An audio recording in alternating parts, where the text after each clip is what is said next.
앞서 설명드린 것처럼 갑자기 왜 저만 이렇게 덥죠? 땀이 나는 것 같습니다. 이제 플라스틱 도금의 이제 전처리 공정에서는 유가 프리, 저희 실리콘 본드 공정을 이용한 전처리 공정에서 유가 크롬 프리 애칭을 진행을 하겠다. 그리고 이제 나온 내용이 삼각 크롬 공정과 후처리 공정인 트리스타 실드까지의 내용을 다시 한번 설명을 좀 드릴 수 있을 것 같습니다. 자, 아이고 죄송합니다. 예, 삼각 크롬은 앞서 설명드렸지만 국내에 이미 많은 도금업체들에서 사용을 하고 있고요. 예, 지금 현재까지 사용된 사유는 사실은 환경 규제적인 문제보다는 디자인적인 측면, 삼각 크롬 도금이 다양한 색상을 창출할 수 있다는 점 때문에 좀 적용이 많이 되어 있었습니다.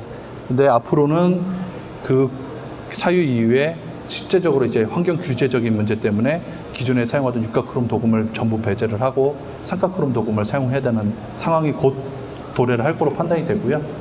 그래서 국내 코벤티아에서는 지금 염화역 공정과 황산역 공정 크게 두 가지의 삼각 크롬 공정을 준비를 하고 있고, 예, 그리고 삼각 크롬 도금을 적용함으로써 발생될 수 있는 신뢰성적인 문제점을 이제 트리스타 실드라는 후처리 공정을 이용해서 보완을 하겠다라는 포트폴리오를 가지고 있습니다. 뭐 내용들 목차를 좀 설명을 좀 보이도록 하겠고요. 예, 앞서 설명드린 것처럼 삼각 크롬 도금 공정은 유가 크롬 프리 공정이죠.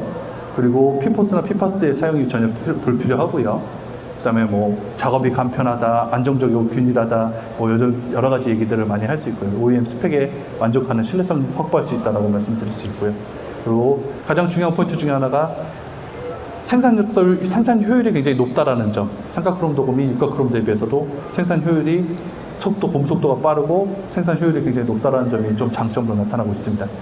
그리고 좀 설명을 좀 드리자면 트리스타 300이라는 공정을 기준으로 해서 이제 흑색으로 색상을 변화를 할 수 있고요. 이게 지금 국내 이제 자동차 업체에 삼각 크롬이 적용되고 있는 가장 메인 포커스 중에 하나고요.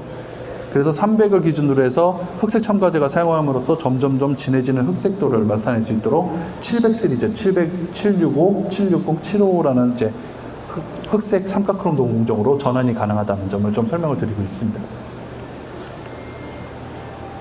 앞서 설명드린 것처럼 그러면 765, 760, 755라고 써져 있었는데 그게 뭘 의미하느냐? 흑색도를 말씀을 드리는 거예요. 흑색도를 말씀을 드리는 거고, 흑색도 같은 경우는 지금 색차계를 이용해서 LAB 값을 측정을 할 수 있겠고요. LAB 값 중에서 L값, 특히 L값 같은 경우가 밝기도를 말씀을 드리는 거고, L값이 낮으면 낮을수록 어두워지는 겁니다. 라이트의 약자고요. L값이 낮으면 낮을수록 어두워지는 거고요. 다시 말씀드리면 앞장에서 보시듯이 765보단 755가 L값이 더 낮은 거기 때문에 더 진한 흑색을 만들어내는 겁니다. 이거 죄송합니다. 네. 또 한 가지 삼각 크롬 도금이 적용이 되면서 가장 큰 문제점으로 나타난 게, 물론 삼각 크롬 도금이 이제 환경 규제라든가 기존의 디자인적인 변화를 디자인 변화를 도모하기 위해서 적용이 되고 있긴 하지만, 또 일부 OEM들, 디자이너들은 기존의 유가 크롬 도금 색상을 계속 요구하시는 업체들이 많이 있습니다. 그래서 저희가 또 다음 장에 준비되는 거는, 그러면은 과연 저희가 기존의 유가 크롬, 지금 앞서 크롬 200이라고 저희 제품명을 넣긴 했는데 그냥 유가 크롬이라고, 유가 크롬 도금이라고, 기존의 유가 크롬 도금이라고 이해를 해주시면 되고요. 기존의 유가 크롬 도금의 L값이 83에서 85 정도 평균적으로 나타나게 되는데, 이거에 근접한 색상은 또 삼각 크롬 도금 적용했을 때 약 삼각 크롬 도금 77에서 79의 L값밖에 안 나오기 때문에 밝기도가 부족하거든요. 이걸 대응할 수 있는 방법은 또 뭐가 있느냐라는 요청들이 많이 있었고요. 그걸 대응하기 위해서 트리스타 330AF라는 이제 황산역 삼각 크롬 도금 공정을 준비를 해놨습니다. 앞에서 보시면 알겠지만 트리스타 330AF 같은 경우는 기존 유가 크롬보다 아주 약간 어두운 L값이 82에서 84 정도로 나타나는, 그러니까 일반적으로 사람이 육안적으로 봤을 땐 거의 구분이 안 될 정도기는 합니다. 그래서 그러면 유가 크롬 도금을 배제를 했는데 유가 크롬 도금의 색상을 원한다면은 지금 황산역 도금인 트리스타 330AF를 저희는 대응 방법으로 좀 가지고 있다는 걸 설명드리기 위해서 이렇게 차트를 좀 만들었고요. 그리고 또 하나가 저희 본사 R&D 센터에서 가장 중요하게 여기는 거는 L값도 L값이지만 B값이 사실은 가장 중요하다. B값을 컨트롤할 수 있어야 가장 육각크롬 도금과 비슷한 색상을 좀 나타낼 수 있다. 근데 뭐 직접 도금하시면서 육각크롬 도금 보셨을지 모르겠지만 육각크롬은 도금하고 나오면은 약간 그냥 은색기가 아니라 약간 푸르스름한 은색기가 나타나게 되거든요. 예, 그거를 가장 비슷하게 만들 수 있는 공정이라는 걸 설명을 좀 드리기 위해서 이렇게 차트를 만들었습니다. 그리고 도금 효율, 그럼 가장 중요한 것 중에 효율 중에 하나가 뭐 염화육 도금 공정 같은 경우는 이미 양산 공정을 많이 적용되고 있기 때문에 도금 효율이 높다라는 사실은 많이들 알고 계시는데 트리스탄 320 기존에 저희가 세컨 제너레이션 시트에서 트리스탄 320을 했다가 이거를 도금 효율을 더 증가시킨 버전이 지금 서드 제너레이션 공정인 트리스탄 330A라는 공정인데 일단은 기존의 염화육보다는 아직은 도금 효율이 부족하긴 하지만 그래도 기존의 육각크롬 도금 공정보다는 도금 효율이 더 증가된 도금 공정으로 적용이 가능하다는 걸 좀 설명을 드리고 있습니다. 그래서 저희는 이제 삼각크롬 도금 공정은 이제 백색, 흑색, 그리고 염화역, 황산역 이렇게를 이용해서 기존의 육각크롬 도금 색상에 대응하는 색깔부터 흑색 삼각크롬 도금 공정까지를 다 포트폴리오를 가지고 있다는 걸 좀 설명을 드리는 건데 가장 중요한 것 중에 하나가 뭐 삼각크롬 도금 공정 많이 적용해 보셔서 아시겠지만 도금 신뢰성이 좀 불안해요. 기존의 삼각크롬 도금에 육각크롬 도금에 비교를 해서 그래서 삼각크롬 도금 공정을 했을 때 어떻게 그럼 도금 신뢰성을 향상시킬 수 있는지에 대해서 대안책을 좀 말씀을 드리도록 하겠습니다. 이름은 트리스탄 실드라고 좀 명명을 했고요. 육각크롬 프리 후처리 공정입니다. 육각크롬 프리 후처리 공정이고 단일 공정이며 간단한 분석을 통해서 제 농도 관리를 하고요. UV로 분석을 진행을 하고요. 그다음에 음극 전후 후처리 공정에 간단하게 전환이 가능하고요. 그다음에 삼각크롬 도금의 색상에 전혀 영향을 안 주는 후처리 이후에 색상이 변한다거나 변색이 온다거나 이런 현상이 전혀 없는 공정이고요. 그다음에 모든 삼각크롬 도금 공정에 다 적용이 가능하다는 장점이 있습니다. 뭐 염화역이든 황산역이든 백색이든 흑색이든 가리고 사용되는 것이 아니라 모든 삼각크롬 도금에는 다 적용이 가능하다는 장점이 있습니다. 또한 특허도 등록이 완료되어 있는 상태고요. 왜 삼각크롬 도금 공정이 신뢰성이 자꾸 문제가 발생을 했느냐? 많은 분들이 좀 의문을 가지고 계실 거예요. 근데 아시다시피 삼각크롬 도금 공정은 단순 단일 금속 도금이 아니라 합금 도금이거든요. 엄연히 얘기하면은 크롬과 뭐 탄소, 산소, 암모늄, 철분이 다 함유되어 있는 합금 도금이다, 엄연한. 그 합금 도금이기 때문에 그 자체적인 크롬 자체적인 성질의 산화피막이 형성되는 속도가 굉장히 늦고요. 그 산화피막이 형성되는 속도가 늦는 것 때문에 외부 인자로부터 변질, 변색이 올 가능성이 굉장히 큽니다. 앞서 지금 보시는 것처럼 특히 마이크로포러스, 삼중니켈 중에 마이크로포러스층을 통해서 흘러나오는 니켈 인자들이 삼각크롬 도금층에 바로 영향을 줘요. 바로 니켈 옥시데이션 레이어를 만들면서 변색, 변질을 만들게 됩니다. 그래서 이것들을 해결하기 위해서는 꼭 삼각크롬 도금 위에는 후처리 공정을 통한 뭔가 실링 처리를 표면에 산화피막을 형성시켜주는 업무를 좀 진행을 해야 되는 상황이고요. 그거를 어떻게 확인할 수 있느냐? 뭐 국내에서는 참 적용이 잘 안 된 장비긴 한데 XPS 장비를 이용해서 아주 미묘한 산화피막 두께까지 측정할 수 있는 장비들이 좀 있고요. 그래서 일반적으로 삼각크롬 도금만 처리한 제품의 산화피막을 두께를 측정을 하게 되면 약 2.7나노 마이크로미터. 그다음에 헥사발란트 크롬은 5.5. 그리고 삼각크롬 도금에 육각크롬 후처리제를 이용했을 때도 5.5.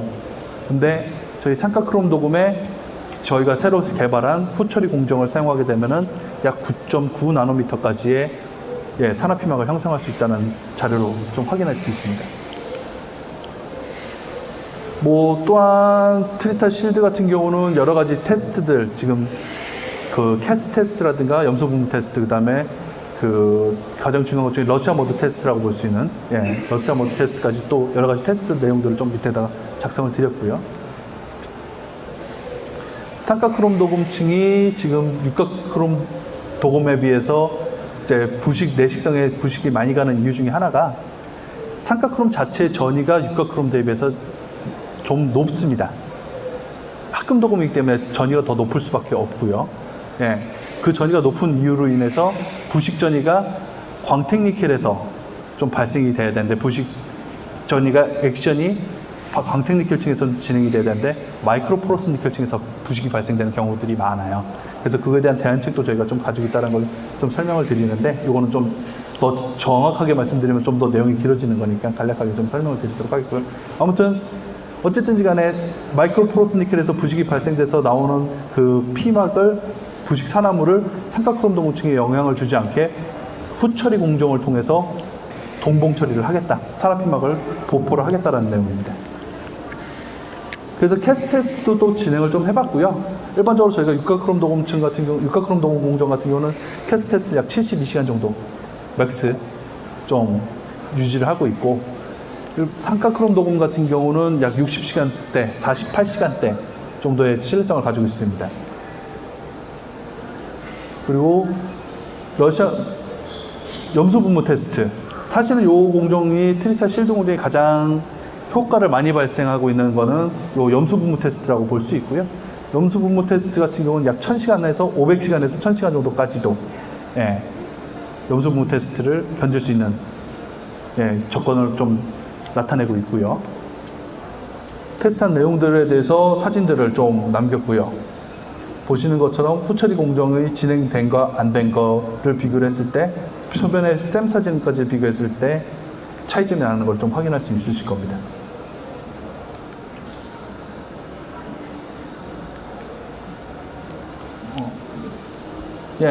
또 하나의 테스트가 또 자연폭로 실험. 삼각크롬 도금이 적용되면서 가장 좀 문제점 중에 하나가 도금 이후에 직접적으로 바로 이제 신뢰성 검사를 들어가는 게 아니라 이제 스토리지, 보관 과정 중에서 나오는 문제점들이 좀 있으세요.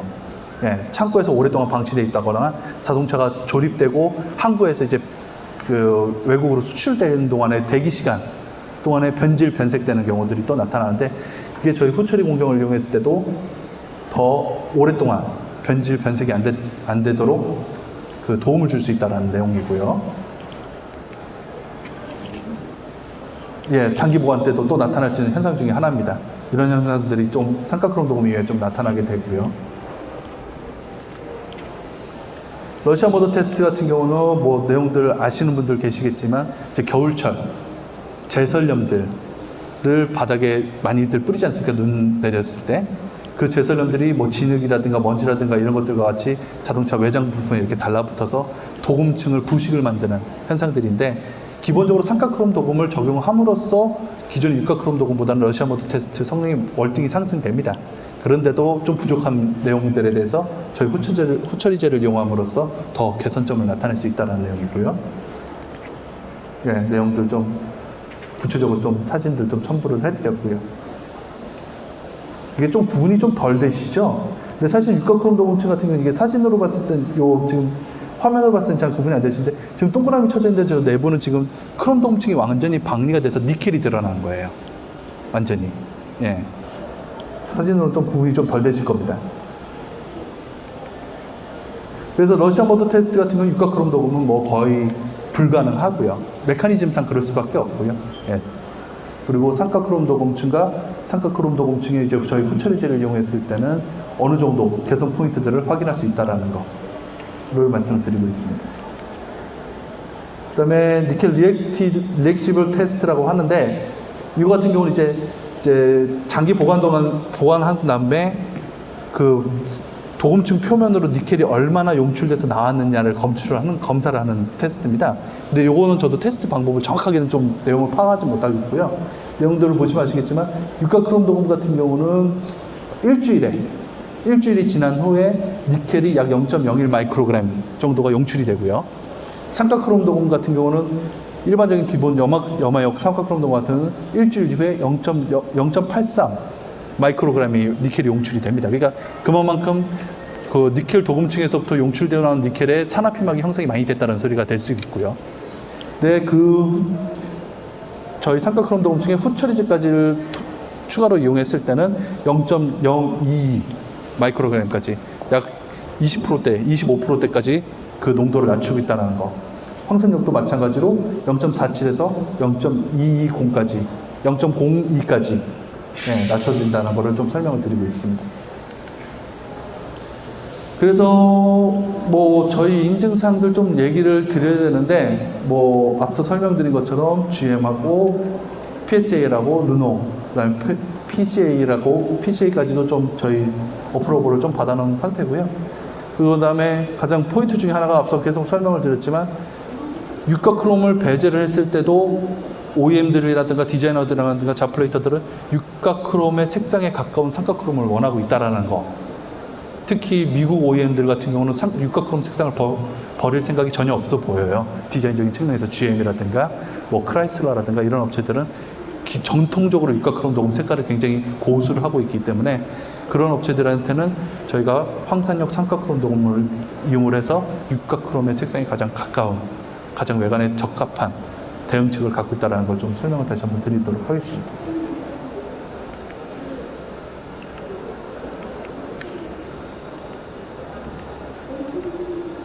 예. 뭐 삼각 크롬 녹음 같은 경우는 국내에서도 이미 많이 사용이 되고 있었고, 예, 지금 이제 저희 후처리제, 새로 개발된 트리스타 실드라는 후처리제를 이용해서 이제 신뢰성만 확보를 더 할 수 있게만 저희가 도움을 드리면은 적용에 대해서 뭐 큰 문제는 없을 거라고 판단이 되고 있고요. 그다음에 삼각 크롬 녹음 공정에 이제 그 두꺼운 산화피막을 이용해서, 예, 신뢰성을 향상시킬 수 있도록, 예, 좀 도움을 드리겠다는 말씀을 좀 드리도록 하겠습니다. 국내에서도 이미 두 군데 업체, 뭐 큰 업체는 아니고요. 저희도 베타 사이트 형식으로 국내에서 두 군데 업체, 유 과장님 손 한 번만 들어주시겠습니까? 테스트 진행하고 계신 뒤에 저 뒤에 오늘 와 계신데, 이미 저 공정을 이용해서 지금 필드 테스트라기보다는 준양산입니다. 준양산 테스트를 좀 진행을 하고 있고요. 예. 그리고 앞서 말씀드린 2024년부터는 모든 유가 크롬, 애칭부터 크롬 도금까지를 다 저희가 만약 유럽으로 제품을 판매를 한다면은 사용된 유가 크롬 공정이 사용된 제품은 판매할 수 없다라는 거.